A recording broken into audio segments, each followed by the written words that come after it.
بسم اللہ الرحمن الرحیم۔ لاکھوں درود پاک حضرت محمد صلی اللہ علیہ وآلہ وسلم اور آپ صلی اللہ علیہ وآلہ وسلم کی آل پر۔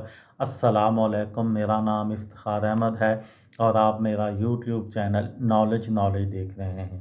امریکہ کے متعلق میں نے ایک سیریز شروع کی ہوئی ہے اور اس میں آج میں آپ کو بتاؤں گا امریکہ۔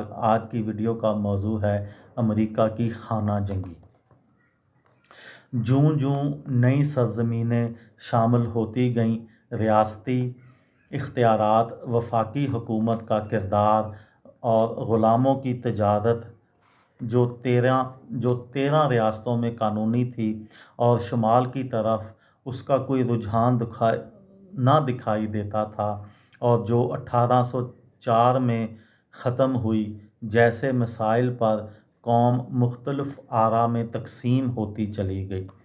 شمالی ریاستیں غلاموں کی تجارت کے خلاف جبکہ جنوبی ریاستیں اس کے حق میں تھیں اور انہوں نے اس کو اپنے معاملات میں مداخلت سمجھا کیونکہ ان کی معیشت کا بڑا حصہ اس تجارت سے وابستہ تھا۔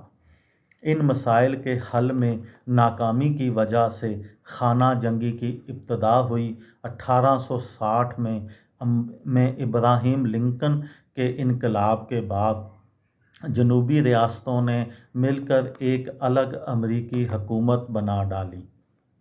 1865 کی خانہ جنگی میں وفاق کی فتح سے غلاموں کی تجارت ختم ہوئی اور اس سوال کا جواب مل گیا کہ کیا ریاستیں اپنی مرضی سے اپنے موقف سے پیچھے ہٹ سکتی ہیں۔ امریکی تاریخ میں یہ ایک اہم موڑ تھا۔ اس کی وجہ سے وفاق کی طاقت میں اضافہ ہوا۔ تعمیر نو اور صنعتی انقلاب۔ خانہ جنگی کے بعد اتنی بڑی تعداد جس کی پہلے کوئی مثال نہیں ملتی تھی میں لوگوں نے امریکہ آنا شروع کر دیا، جس کی وجہ سے امریکی صنعتوں کو سستے مزدور ملنے لگے اور غیر ترقی یافتہ حصوں میں مختلف اقوام کے لوگوں نے اپنا ماحول بنا ڈالا۔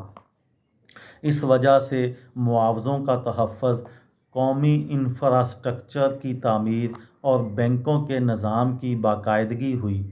ریاستہائے متحدہ کی بڑھتی ہوئی طاقت کی وجہ سے انہوں نے نئی ریاستوں کو خریدنا شروع کر دیا جن میں پورٹو ریکو اور فلپائن بھی شامل ہیں، جو اسپین اور امریکہ کی جنگ میں فتح کے بعد خریدی گئیں۔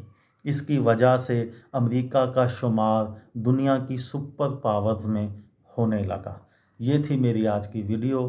کسی دوست کو، کسی بھائی کو، کسی بہن کو فائدہ ہو تو مجھے دعاؤں میں یاد رکھیے گا۔ دل پاکستان، جان پاکستان۔ السلام علیکم۔